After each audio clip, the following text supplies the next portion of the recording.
That last part broke up, Wendy. If everyone could, put their names in the chat. Okay. Okay.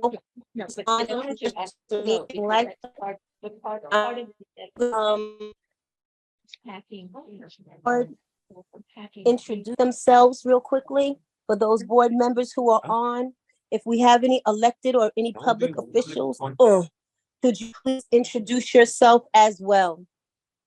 Thank you. Hi. I'm Hi, Wendy John McClinton. Rowan, I'm a board United member. States Army veteran. Hi, John. Anyone else? Any other board members? Paul. Mercedes? Yep.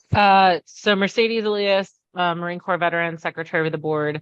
I have here with me Paul. I think if you talk, they can hear you. Hello, it's Paul here, Army veteran. And then John, Excellent. if you want to do it, I don't think that we heard you here.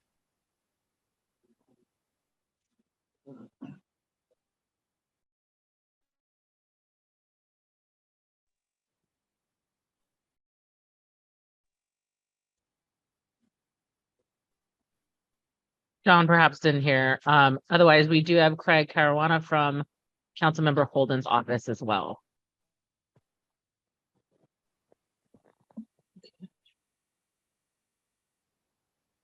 Okay.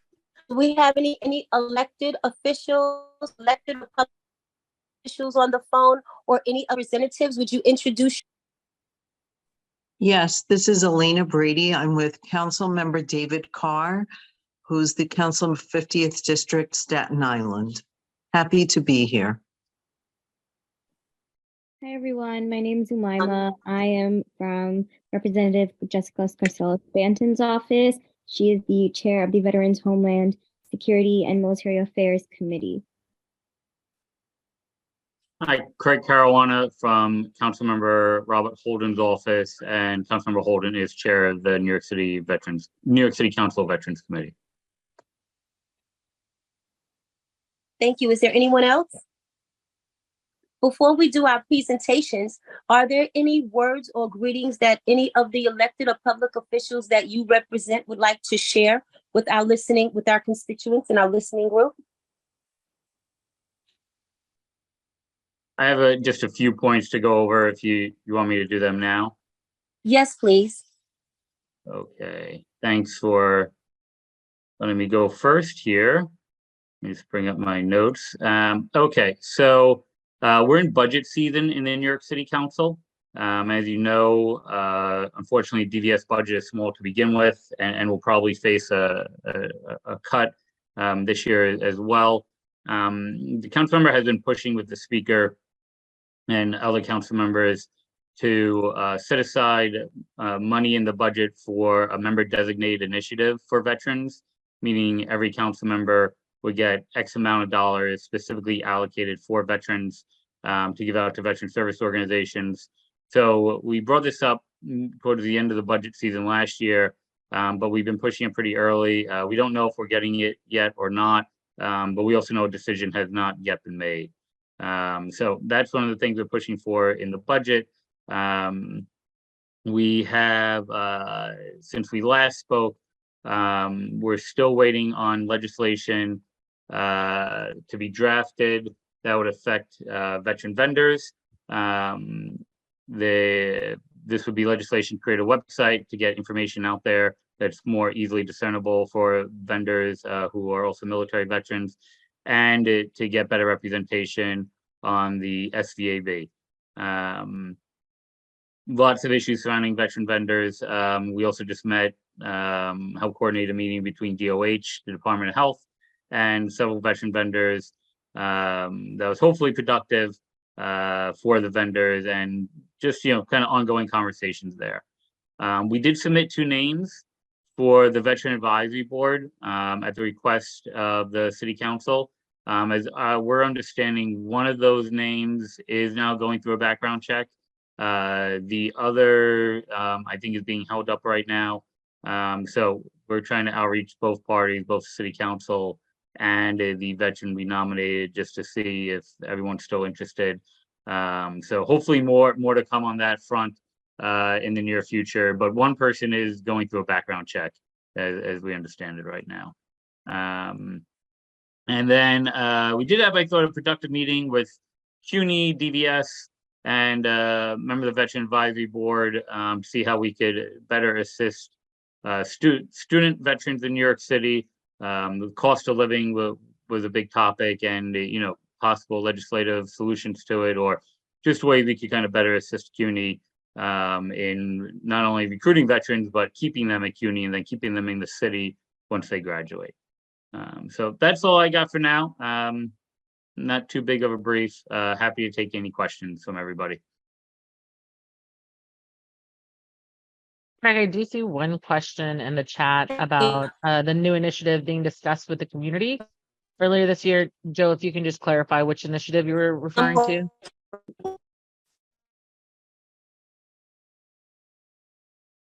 Yeah, just the member item initiative that he brought up. The first time anybody ever heard of it was at the executive hearing. So I was just curious as to why wasn't this brought up earlier?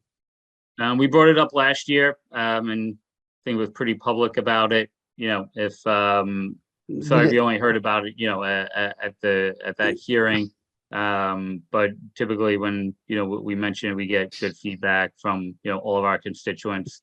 And I'll mention too, at the hearing, at the budget hearing, not only do we have our own constituents testify for the initiative, but several organizations did as well at the past executive budget hearing.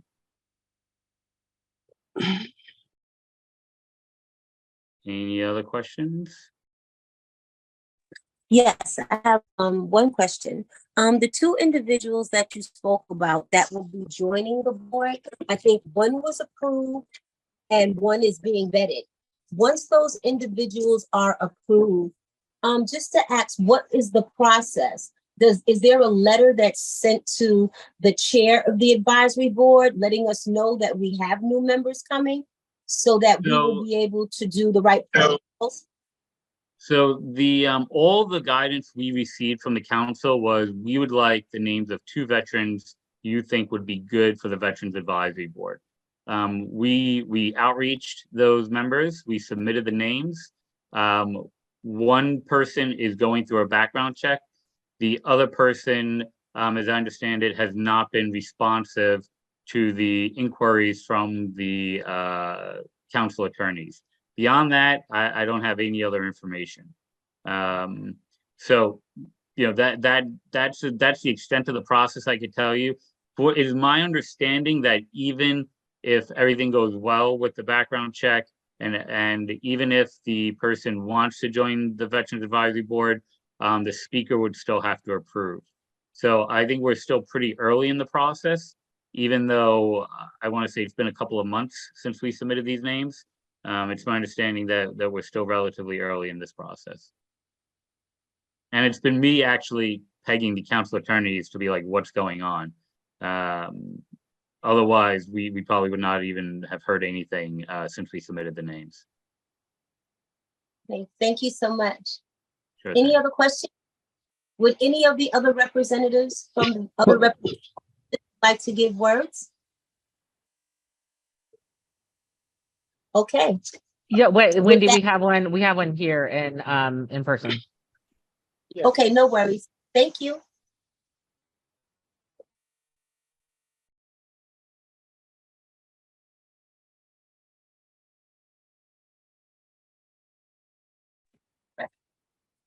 Yes, when we talk about housing allowances, they talk about bringing Staten Island up to par with the outer boroughs, because Staten Island veterans that go to school here on Staten Island, their housing allowance is lower compared to the other four boroughs.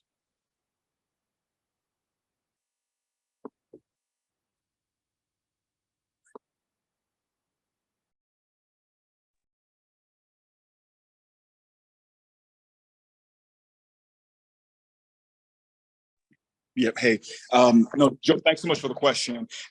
We've been in a back and forth with the Department of Defense on this. This comes down to the military housing area that is covering Staten Island.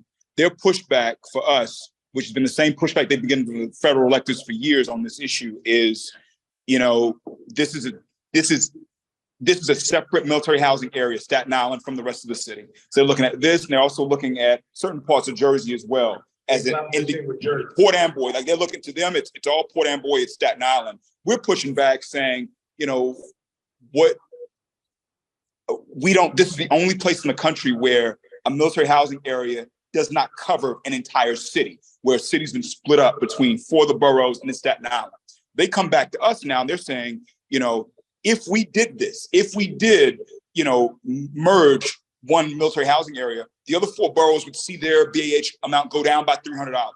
And so that's the threat, is it's saying, if we do this, then you see this dollar amount go down for these others. So there'd be an increase in Staten Island. And there's a lot of just overall reluctance to touch it at all on the DOD side. And so we've been going back and forth with them, trying to make movement on it. I feel as though it's going to come back to our federal elected officials, but we all know the federal electeds, between the senators and between whoever's representing Staten Island, have been going toe to toe with DOD for years on it, Joe. And so I don't know how we, the most recent question we asked of them was, okay, explain to me why Bronx, which is, you know, the poorest county in the state, has a higher BAH or military housing allowance than Staten Island. They keep coming back with, to the military, these are 2 separate communities. The way that they define an MHA, separate from how we define our city. They're saying, look, the integrity of the Staten Island military housing area, which includes Port Amboy and certain parts of Jersey, is different from what you're looking at for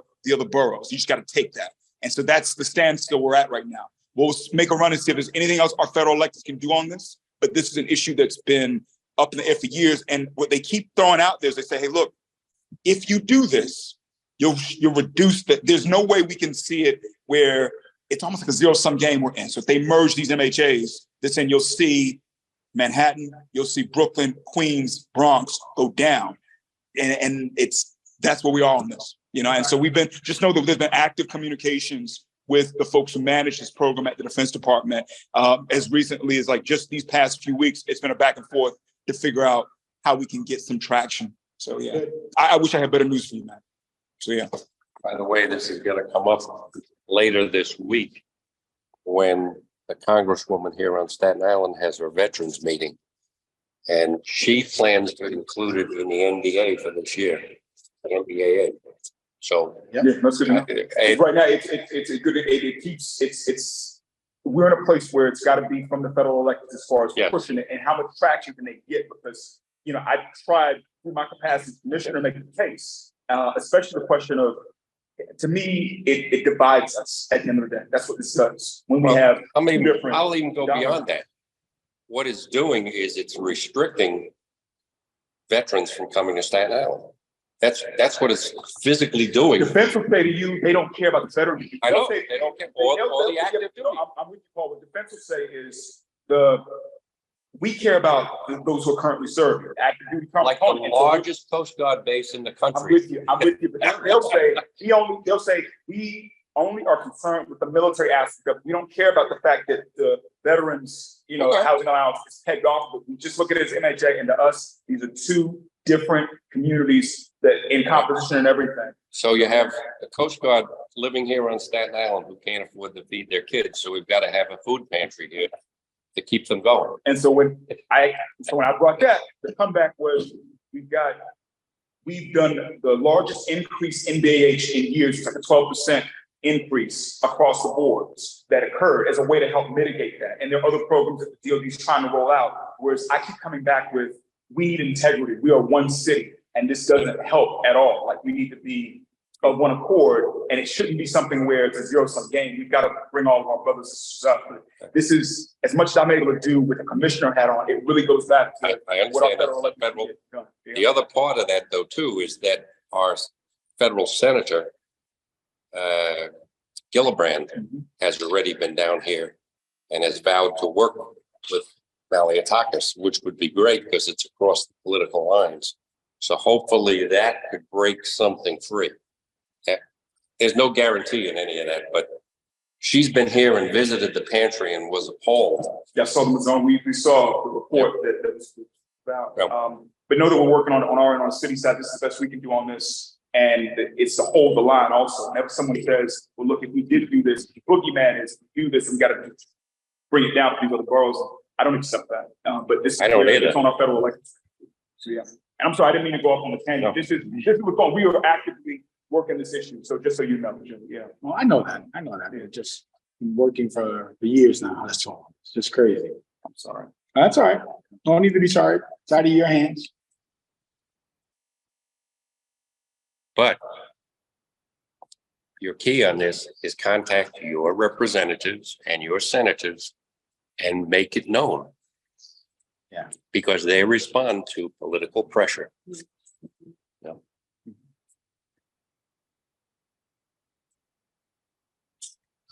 Thank you. I think Wendy's trying to come back in now on Zoom.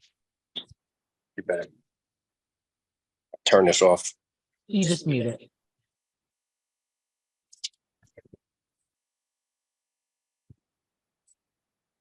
My grandson is, I can't read that.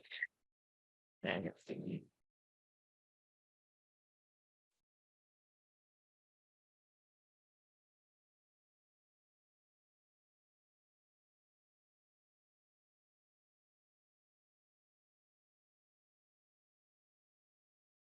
Yeah, Wendy's trying to connect her audio right now. So I'm just going to give her a few seconds. If it doesn't work, I'll write her and tell her to get back on her phone. And then if she can't get on in the next minute or two, we will turn it over to DVS to brief their part.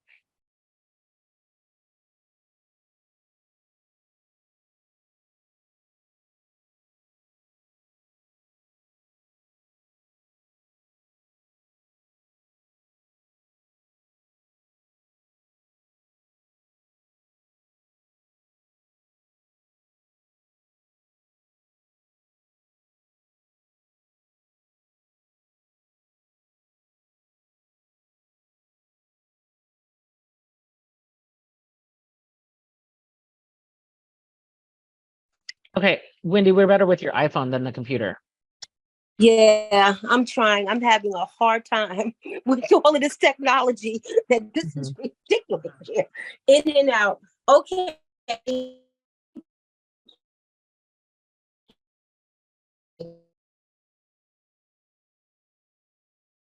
With it. You can just show me where we left off. Mercedes, can you hear me? Yep, we can hear you now. So we had some constituents here in person in Staten Island that had questions about the BAH for Staten Island compared to the rest of the boroughs in the city, and the commissioner responded about the work that they're doing to try and change it on the federal level. And then Paul just recommended everybody contact their elected officials to make sure that they try and push it, because although they're concerned with active duty personnel and not so much the veteran population, it still is a very big disparate in pricing models for Staten Island compared to the rest of the boroughs. So that just wrapped up, and now we're good to turn it back over to you. Okay, thank you so much. So now we're going to move forward with the presentations from DVS. We're going to let DVS, we're going to do some house rules and homework. We're going to allow DVS to have their staff, whichever the commissioner, to have his way, and his team to come and present. For those who are in the room or for those who are on Zoom, we're going to limit our questions so that everyone will have a chance to have their question heard and responded to. We're going to have a 2 to 3 question limit. We're not going to, if there's something that cannot be answered here at the VAB, our board, myself, we will let you know that we do not handle that question. It's a question that's going to be answered in another forum, or we'll get back to you with the answer. All right. But we're going to be respectful. We're going to respect each other's time, and we want to make sure that everyone gets their questions answered and everyone gets their point across. So I'm going to ask the commissioner and his team to come in their own way and present what DVS is doing for these upcoming days and time. Hey, Wendy, thank you so much. Just want to acknowledge who we got from the team with us today. And before doing that, want to just give, honors and salutations, respect to the Veterans Advisory Board, those who are here personally and those who are with us online. And I also want to acknowledge all of our elected and appointed officials who are here with us today.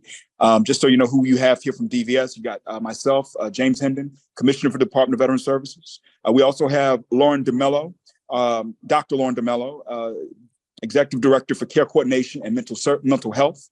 We have Ellen Greeley, Assistant Commissioner for Partnerships and Strategic Engagement. And we've got Paul Vallone, Deputy Commissioner for External Affairs on as far as the crew with DVS. I'll say a little bit and then pass the mic to Lauren and Ellen. And then I'll say a little bit and then have Paul kind of chime in on this last point as we go through it, just so you know what we're going to say, just to give you the run of show for us. Lauren is going to talk about a new hire we have on the burial side and an opening we have within our claims team. Ellen will talk about the Dwyer Fund and giving an update on what's going on with that, along with upcoming events that we've got for our veterans as far as things we got going on that are under her purview.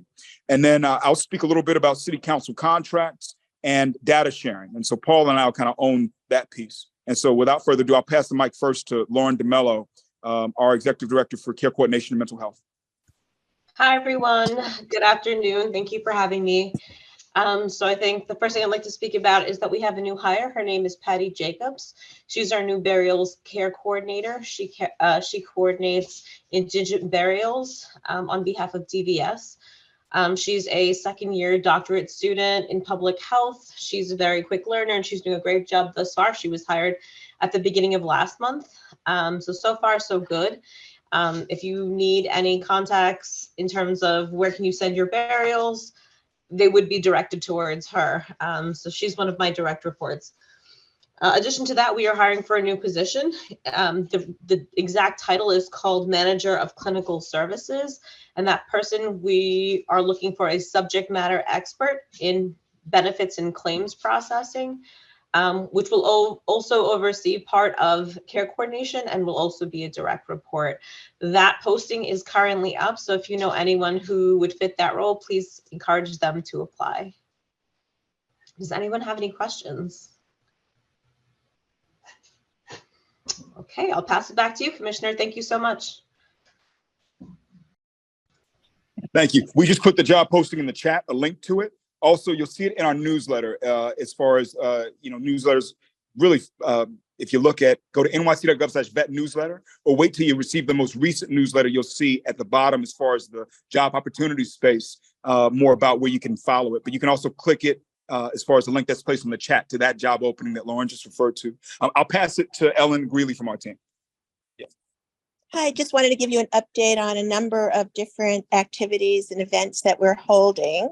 The first is we held a event for through the International Franchise Association for veterans that might be interested in franchises. And we had an excellent presentation by two franchise operators. If there's any veterans out there that might have an interest in owning a franchise, please let us know. We'd be happy to put you in contact with the people who support this particular program, particularly the Veterans Program. Also, business-wise, our Veterans Business Leadership Association is in the process. We're holding on June 12th, this coming Monday, a veteran-owned businesses to learn a little bit more about contracting at the JFK airport terminals under their construction. It's also going to be collaborated with the Port Authority of New York and New Jersey. What is coming up, it's very big, is our METS Military Transition Summit that's going to happen at Citi Field on Saturday, June 24th from 9 a.m. to 2 p.m. We have a whole plethora of panelists that will be speaking on education opportunities, employment opportunities. We're going to have the VA there to do some screenings for toxic screening, as well as vets taking pictures for headshots for veterans. You can learn more about it on our website.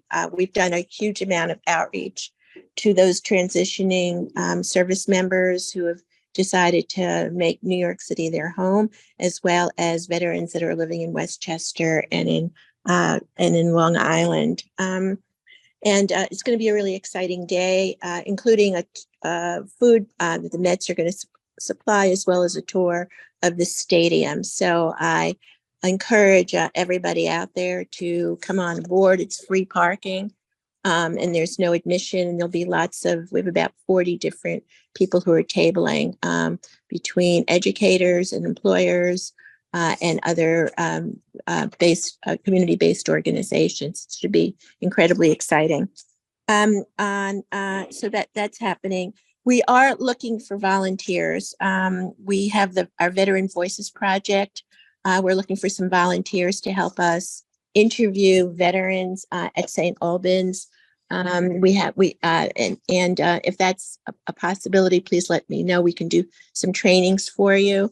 Additionally, I am happy to announce that today Amazon is supporting a veteran-owned transportation partner by the name of Pizarris Logistics, and they have volunteers to drop some of our HelloFresh food kits at Fort Wadsworth, Fort Hamilton, as well as the VFW in Springfield Gardens. And thanks again to Black Veterans for Social Justice for really helping us adapt to this new flow that has occurred.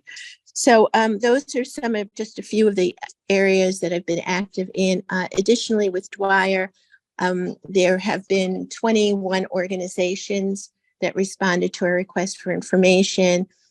We are going through some internal review for our full-fledged RFP that will get issued by the end of the month. And on a very limited pilot basis, we are beginning to do a few of the Dwyer programs. We have the Veterans Yoga Project is going to start holding some sessions out in Staten Island and VFW in Staten Island.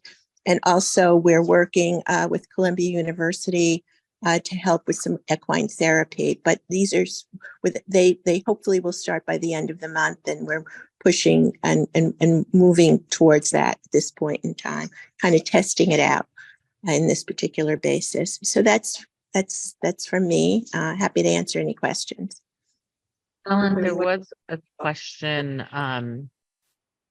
that says for the transition event, how far back does someone have to have been out to attend? They can attend. Don't worry. Just come on by.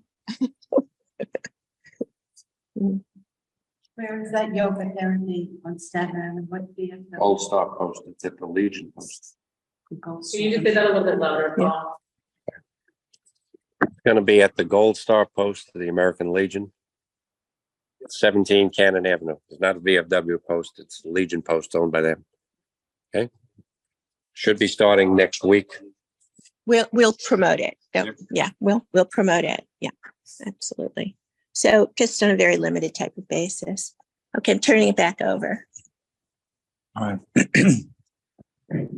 Yeah, thanks, Lauren and Ellen. And so to close this out, just some final announcements from us, and I'll say some of this, and I know Paul will chime in, Paul alone.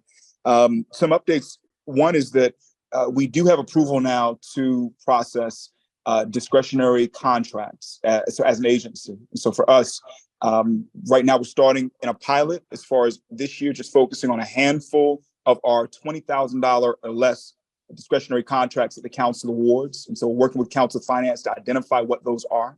We're hoping to expand beyond just having a handful, which will be 5 to 6 this year, to, if this works out, to getting to a place where we cover anything that is $20,000 or less as far as contracts that are awarded based on veterans initiatives. Right now, approximately 25 of the contracts that are awarded each year historically, it's usually between the 24 to 26 spot, are at a dollar amount that's $20,000 or less, or excuse me, I'm sorry. It's around 15 or $20,000 or less. In total, you have around 25 awarded altogether. And so they're much larger contracts to go out, about 10 or so, but then you get about 15 that are in this smaller bucket with a lot of our smaller organizations as far as events and activities. And so we really want to have a handle with working with our organizations that obtain that funding. So this year, it'll just be about 5 to 6 that we ultimately obtain, that we are supervising that contract for. We hope to get to a place where we are covering all 15 in the coming years. And so that's an update for us. Another thing too, an update, recently, we've executed an agreement with the city council where we, DVS, will provide all of our veteran contact info to the speaker's office. And so Speaker Adams will have all contact info for veterans, everything that we have. And by exchange, she should be able to get that out to the various council members so that any city council member will know and have all the content info we have for the veterans who are in their district. And so we're just so happy to have that agreement with the speaker's office. And I'll defer to Paul for any other color you want to add to these things. Sure thing. Thanks, Commissioner. Good evening, everyone. Always great to see everyone, especially after all the wonderful Memorial Day events that we all shared together. What the commissioner was just talking about was something that goes back to even my days at the council. You'd be surprised, actually this group wouldn't be surprised, on how many of the elected officials are just not aware of the 100% location of the VSOs and the VFWs and those who actually do the veterans work. So to facilitate that and not waste any time of someone's 4-year term, what the commissioner and DVS is now doing is we just entered into an agreement with the council to provide that information at the outset so that each of the council members, and I see Greg Caruana with Councilmember Holden, who was always big on trying to get that information, not just to the committee members, but to the 51 members so that they can have that, share that, be able to spread that more quickly. How that becomes more relevant. Remember, some of the things we've talked about over the year was expanding veterans in every aspect from the micro to the macro. And on the micro level was at the community board levels, right? And to have more veteran representation and even a veteran division within the community boards. If the council members they represent about 50% of those applicants and the borough presidents do the other 50%. If the council members can quickly identify and target those that are working diligently within the veteran community, it would be a tremendous help when it comes to that very short time frame to submitting names for members on the community board. So all of it becomes cyclical, all of it becomes quickly referenceable and a better way to just get the veteran committee quickly to the elected officials from these meetings to the monthly meetings. And it was a perfect timing. And I'll just end with, this time of the year is the busiest time of the year, not only for DVS, but all of our intergovernmental connections and agencies, because the budgets are being worked, final state legislation is being worked out. So everything's happening at a micro quick level. And as always, we're always very thankful if anyone is advocating, and we know Greg's office is with Councilmember Holden, to increase initiative funding or veteran funding. We're working hand in hand now with the council members who are just about to start the initiative funding conversation to allocate and initiate different areas that these places can be expanded, and where the council members can really have a quick impact within the veteran community. So thanks, Commissioner, and thank you, everyone else.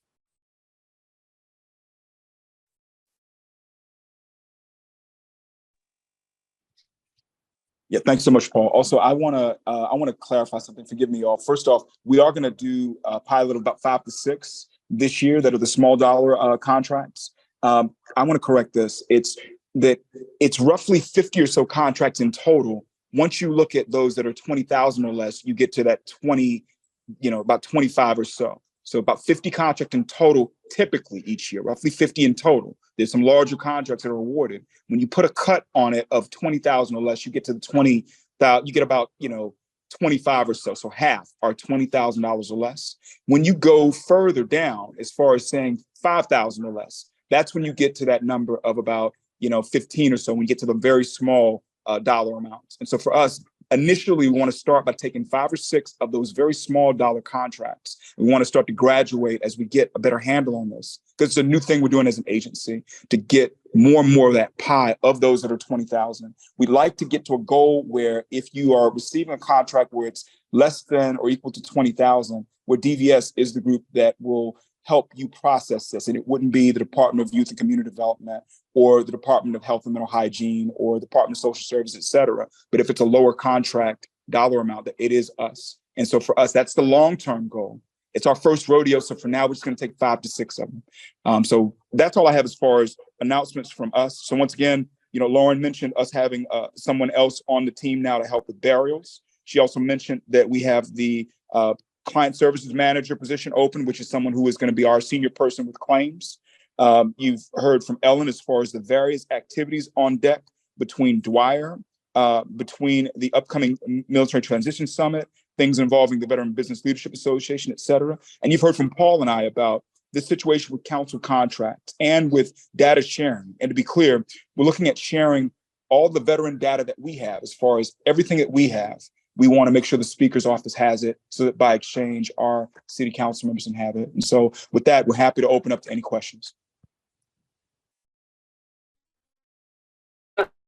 Mercedes, I think there was a couple questions chat, and then we can answer those. And then I have a question for the commissioner after those questions are answered.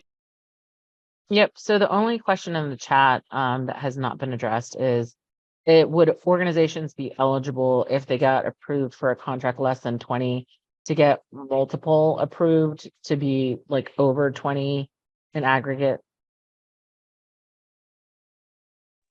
That's a great question. Near term, we're just getting the muscle memory and getting this together as far as the first 5 to 6 that we assume.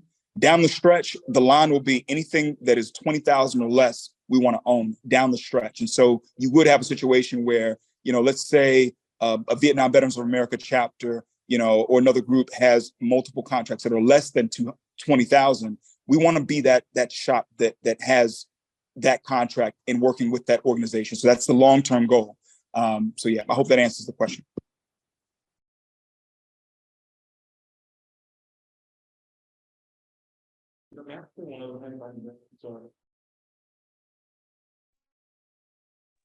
I just want to say, and I think some people on this call know, when folks advocated for us to have an agency, the key issue was we want to have a group we can go to that can handle our contracts instead of going to some larger agency that may not have as much cultural competency, understanding of what we're going through, what we're doing. We want to work with a group that is us. And so this is us doing our best to keep that promise from way back when in 2014, 15, when folks were first advocating for us to be established. And so it is critical to us to do as best we are able to within that.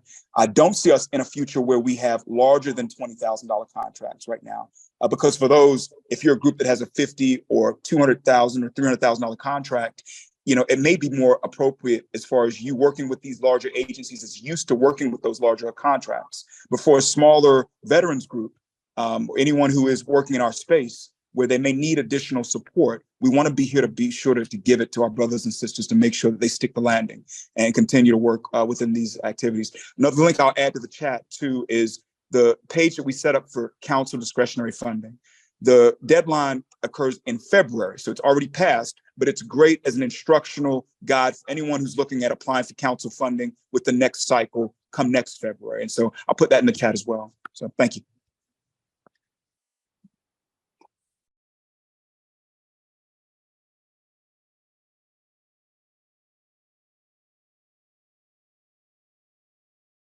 And then I think Wendy may have fallen off on her phone. So any other questions?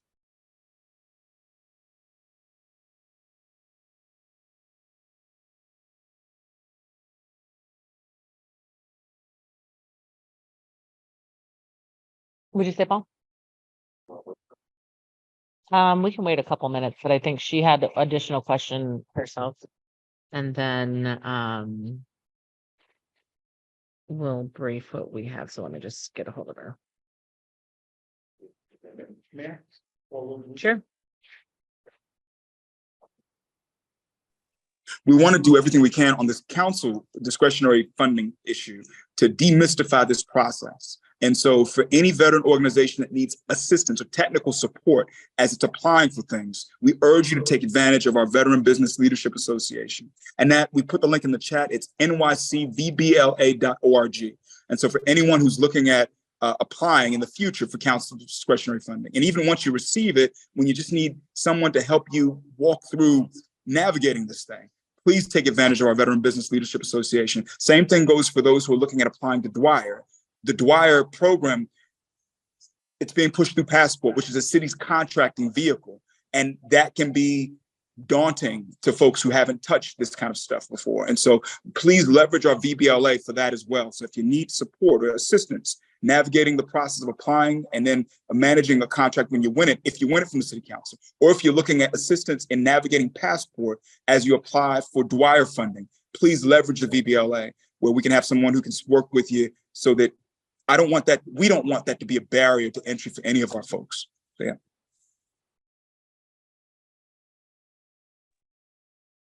Okay, when do we see you're back on?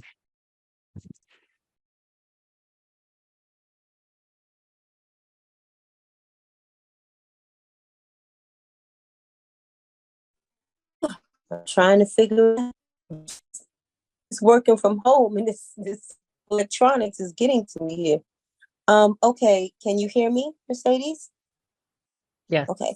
There was a couple of questions in Ashton. I thought I saw something in the chat with Yep. Ashton So had a once we're done, question. with questions, Wendy, we'll turn it over to Ashton so he can brief about the medical nexus letters. Okay, the question I had for Commissioner Hendon, as many of us who are some of us who are on the line, we, run and we have the privilege of running different various not-for-profits that service veterans, but also the community as well.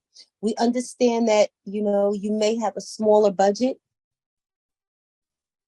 that can help.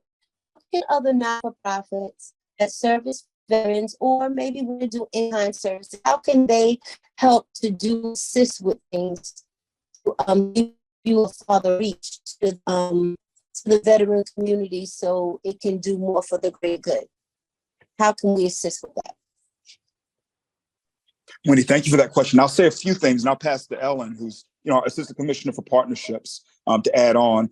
I think top of the ticket for other organizations is to partner with us through Vet Connect, as far as our Vet Connect NYC portal, which is what we use to make referrals to those groups. If a veteran has a need and there's a nonprofit organization that can help triage it, we make the connection through Vet Connect. So I think that's one way that folks can be of value to us. Another way is just the volunteering in general for different efforts. I'll put a website up in a minute where we just list different volunteer opportunities as well for those who want to just get involved. So not just speaking to the veterans, but those who are thinking independently, what can I do to be of value here? So I'll put that in the chat as far as volunteer opportunities. And I think the most important thing that anyone can do is just ask the question, have you served? Have you or do you currently serve in the armed services? Because so many of our folks do not self-identify. We all know in this city, it's 24.2% do self-identify. So you see me, there are 3 other people who aren't coming out and just being active in the community, even talking about being a veteran. And so just asking that question means a lot. But I'll defer to Ellen for anything else on this question of, how can our nonprofit organizations in general, add value and assist in what we're doing. So I'll pass to Ellen. Yeah, I mean, basically there, again, for us right now, bringing in volunteers, requires some significant training. And we are looking for volunteers for our Veteran Voices project, as well as to help us, we're packing on Wednesdays at the Campaign Against Hunger's warehouse at 744 Berryman Street, to help us specifically with this new process that we've instituted today. So, but other than that, we're in the middle of signing a memo of understanding with the Retired Senior Volunteers Program. That's ongoing, and as well as there's New York City Serves, which is a mayor's office for volunteerism that one should be looking on the website. There may be other volunteer opportunities there, because it's not only hitting our agency, but it's hitting so many of the other different agencies that also support, other city services. So those are all other options out there in terms of volunteerism. And I think that as, we get more deeper into this budget deficit issue, there is going to be more of a reliance on New Yorkers really rolling up their sleeves and helping others to city agencies as well as other not-for-profit agencies needing the additional assistance. So that's about all I could offer at the moment. Thanks. Okay, and Wendy did let me know that her connection is out. I know that Joe said you have some questions. I just want to remind everybody, we are going to limit the questions to 1 or 2. We do have Ashton who needs to brief and want to make sure that we're within the timeline. So Joe, I'll turn it over to you. Yeah, I appreciate it. Just real quickly, I wanted to say from the very beginning that we have had 3 VAB meetings. We did not have a preliminary budget hearing. And we had an executive budget hearing where it first came out. So in terms of Councilman Holden's initiative, I'm not going to retread last year, but I know certainly this year it wasn't said or it wasn't really discussed. I would have liked to have seen it better discussed within the community. And that's just my opinion on that. And I'm going to drop it there. So my first question is, can the commissioner give us an update on where we are with the Dwyer program? Has the funding been given out? We've run through another state budget. The next state budget, even though it came in late, came in. So I'm assuming there's more additional Dwyer funding.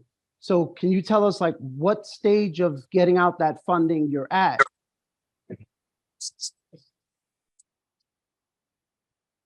Here, I got you. Yep, it's on. It's on. Okay. Hi, Joe. Thanks for your question. As I previously stated, we have received money from Dwyer. We're in the process of, as you probably know, we issued an RFI. We got 21 responses to it.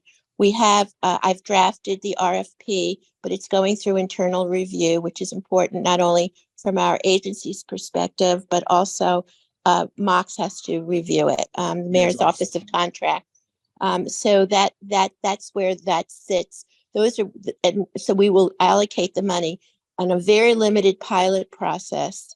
We are beginning to do Dwyer, rolling out Dwyer in a very limited way.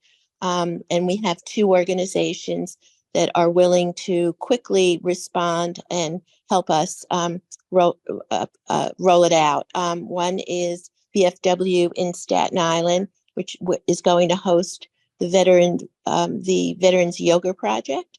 And we're also working with Columbia University with respect to their equine program. Once those are in place, which will be shortly, we will promote it and we will encourage veterans to sign up for it. Does that answer your question? Thank you. Okay, thanks. My other question would be to Paul Vallone. Paul has been talking about the community boards and, getting veterans to sign up to the community boards. I'm interested to find out, to know, it could be from Paul, but it could be from the commissioner. How long down the road before we find out how many veterans actually joined community boards throughout the city, or how many got involved in that way? Hey, Paul, I'll start. And I don't know if Paul, Joe, I'll start. I don't know if Paul wants to add to it. We don't have a timeline yet as far as when we'll know what that penetration looks like. For now, the biggest accomplishment for us was just having a more firm relationship with all of the community boards, where right now we've got a strong line of communication with all the community boards and the community board, the district managers and the board chairs, the board leaders. They all have our materials, and we physically have gone to each of the community board sites here in the city. So for all of them. And so right now it's one step at a time as far as building this relationship out to get to a place where we have more throughput with living in a world where more of our veterans join. As we all know, we promoted this, and I can put that in the chat too, to try to get the word out to convince more veterans to apply for the local community board. And that's nyc.gov/vet boards. I'll put that link in the chat. But right now we don't have a set timeline for when we'll know what that all looks like. Right now we're still working to just have a more firm relationship, and we're looking to really continue to spread the word on this. And this is another way where folks can help, as far as letting veterans whom and even veteran family members, veteran supporters know about the community board opportunity. So yeah. Thanks, Commissioner. There's no existing regulation or requirement for anyone to give us that data. Our goal is to try to just bring veterans into all aspects of the community and bringing awareness to either a lack of a veteran on a community board or the ability for a veteran to apply, or putting those contacts in place with the council members so they know who they are, as well as the borough presidents, increases the ability and the chance to expand that. So it's a volunteer board, and there's no way for anyone to force anyone to be on the board. There's no way to get that data to come back and say, here, this is for you. All we're trying to do is expand the possibilities for veterans to be on these different type of community organizations. And any way that DVS can help do that is to just bring the awareness, like the discretionary application funds, like the legislation, like the funding ports, so that people can have a better awareness of how local city government works. All right, thank you. John, you have a question? You're on mute, John. All right. Yeah, this is a particular interest to me because I was the first community board district manager for Board 4 in Queens back in 1979, I think. And it would be interesting, I think, to reach out to the different veteran clubs in the universities. I was able to get appointed to the community board 4 in Queens. And that's how I ended up becoming DM years later, by the fact that I was a student at Queens College at the time. And it was very helpful for me to get involved in the community. And it was very helpful, I think, for the community to see somebody under 50 at the board meetings at the time. They're doing a little better, I think, with the youth these days, but I think it would be, maybe this is something that the DVS could do to outreach to the vet clubs on the different campuses and encourage their members to look into the feasibility of becoming a community board member. That's a great idea, John. She was a community board member for 10 years, so I shared the experience with you. But also, we do have a students on campus network, and it's a great idea, and we'll get a flyer going, and we will send it on out to the 25 to 30 different CUNY public and private universities that we deal with all the time. But that's a great idea. Thank you very much. Veterans on campus. Another thing is, for somebody that's a poli-sci major, this would be a perfect link to get some practical experience. So. Great.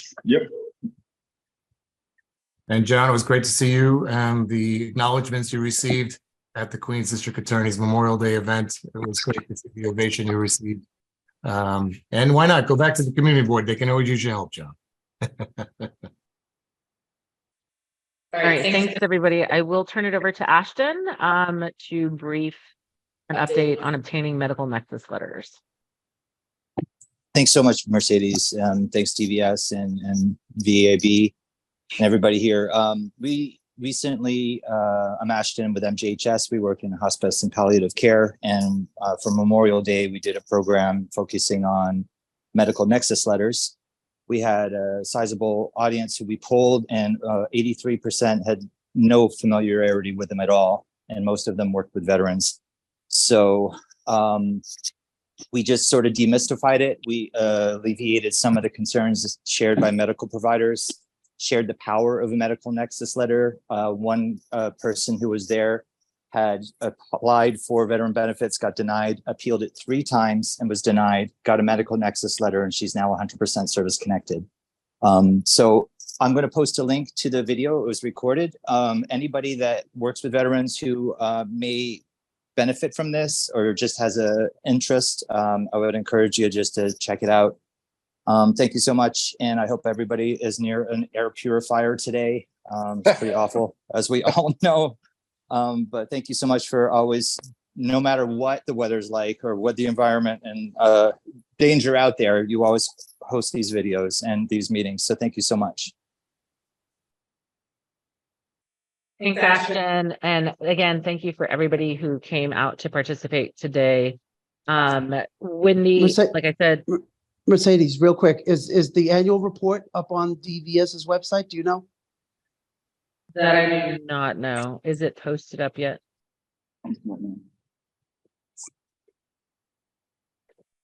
Paul, you have something you can brief? I have two items to just bring it to people's attention. Today we had our first, what's called ETS SP Oh, good. It's on the website. person here on Staten Island. He is an Army veteran. He's already rated at 40% disabled, and he just was discharged, and he's here on Staten Island. He was at our Legion post today. He went over very well. He joined the Legion. Nice. Not only that, but I connected him with the service rep here on Staten Island. He's making an appointment with her. I'm trying to connect him also with the city. He wants to go to school here. So I'm trying to connect him here to CSI, where he already went once. So far, we haven't gotten a response.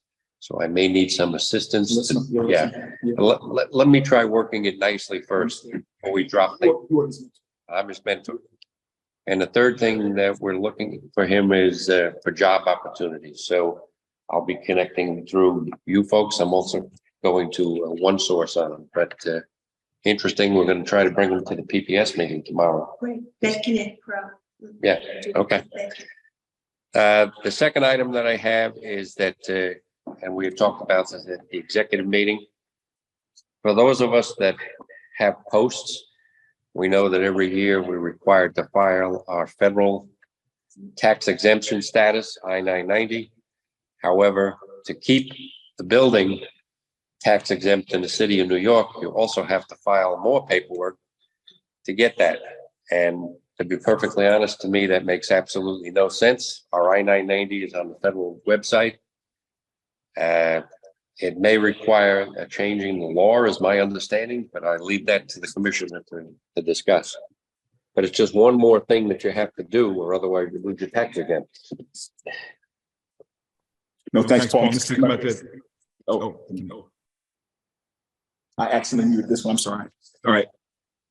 So the question, and help me out, make sure I got this, Paul, was, oftentimes our 501c19s have, they have to constantly provide a renewal annually with the city as far as their tax status. I reached out to the finance commissioner about this, and he said there are two different things that must be renewed, and this is based on the state. It was originally opinion written by the State Office of Real Property Tax Services. We now call the State Department of Taxation and Finance. And the issue is that it has to be them checking, not only confirming that the organization is still exempt, but that they're working with an exempt purpose. And so, in other words, even if I have my 501c19, let's say I am doing something that's a for-profit activity where it will be not considered an exempt purpose. So it's clearing those two things. There's an opinion from the state on this subject where it basically makes it clear that it has to be verified every year. And so if a law needs to be changed, it's not city, it's got to go on the state side. And this is going back to 1981, and this is 420 as far as a part of real property tax law, section 420. And I'll see if I can upload the opinion here. I think I can in this Zoom. So I'll see if I can upload the opinion on this, just so you got it and anyone else has it. But we ran the traps, but and everything can be changed in the world, but the state is the point of penetration on this. So, yeah. And then something else too, just to follow up, I know we already put it in, just that client services manager position, that it is posted in the chat. That was something else that came up during the last meeting as far as points that we need to close the loop with folks on. So, yeah. All right. And I'm gonna see if I can upload this opinion right now. Thanks. And Joe, we did confirm that the end of your report is located on the DVS website. Thank So you. everybody, just so you're aware, the next meeting is going to be Wednesday, August 9th. It will be located in the Bronx. It will be another hybrid meeting. Once we secure the location for that, we will disseminate that across multiple channels that we normally post information about the next meeting. Again, on behalf of Wendy and the Veterans Advisory Board, we thank everybody for coming out and participating, and feel free to contact us for any issues going forward. Thank you so much.